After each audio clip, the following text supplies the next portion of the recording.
हमारे व्यस्त जीवन में ईश्वर की आवाज़।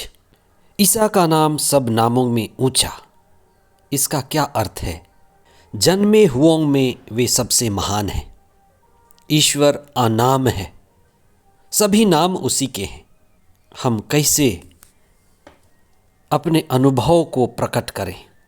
ईसा का नाम सत्य स्वरूप है, प्रेम स्वरूप है, दिव्य स्वरूप है, आनंद स्वरूप है।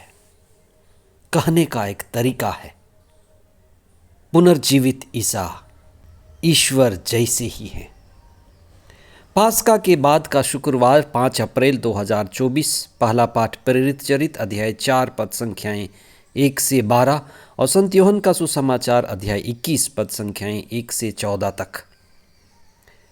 पेतरुस के इस कथन को हम कैसे समझें कि ईसा का नाम सबसे ऊंचा, उसके नाम को छोड़कर कोई दूसरा नाम नहीं दिया गया है। हम इसी को समझने का प्रयास कर रहे हैं कि उसका अर्थ है ईसा सत्य स्वरूप हैं। वे मृत्यु को जीत चुके हैं, वे अमर हैं, अजेय हैं, वे प्रेम स्वरूप हैं, वे प्रेम में मर मिटे। जो अहंकार रहित होकर प्रेम में मर मिटता है वही सच्चा प्रेमी है। वे प्रेम स्वरूप हैं। ईसा जो हर तरह के बंधनों से मुक्त हैं, इसलिए वही हमारे मुक्तिदाता हैं। जो मुक्त है वही दूसरे को मुक्त कर सकता है, वही मुक्ति दे सकता है। ईसा की शिक्षा को हम नई शिक्षा कहते हैं। ईसा ने अपने शिष्यों के अंतिम दिनों में उनके पैर धोए और अपने प्रेम को प्रकट किया और उन्हें आदेश दिया कि जैसे मैंने तुम्हें प्रेम किया है, तुम भी एक दूसरे को प्यार करो।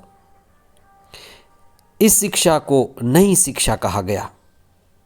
पैर धोना एक साधना है। साधना एक बार में नहीं, बार बार लगातार अपने अहंकार को तोड़ना है। आज के सुसमाचार में ईसा ने अपने शिष्यों को फिर से अगुवाई करते हुए उनके बीच आकर अपना प्रेम प्रकट किया। ईसा ने जैसे प्रारंभिक दिनों में अपने शिष्यों के साथ रहते समय किस तरह से नाव पर बैठकर उन्हें शिक्षा दी थी, और जब वे मछली नहीं पकड़ पाए थे तो पेतरुस के नाव पर बैठकर उन्होंने संकेत किया था। आज फिर ईसा वैसा ही अपने शिष्यों को दिशा निर्देश देते हैं। जिस तरह से प्रारंभिक दिनों में मछली पकड़ते समय पेतरुस ने कहा था, प्रभु मुझसे दूर हो जाइए, मैं पापी मनुष्य हूँ। आज फिर उसी की पुनरावृत्ति है। जिस तरह से प्रारंभिक दिनों में पेतरुस ने और अन्य शिष्यों ने ईसा के विशाल रूप को देखा था, विराट रूप को देखा था, आज फिर मछली पकड़ते हुए ईसा के विराट रूप को देखते हैं। इसलिए ईसा वह नहीं हैं जो दिखते हैं, वे विराट के अंश हैं। वे दिव्य स्वरूप हैं, आत्मा स्वरूप हैं।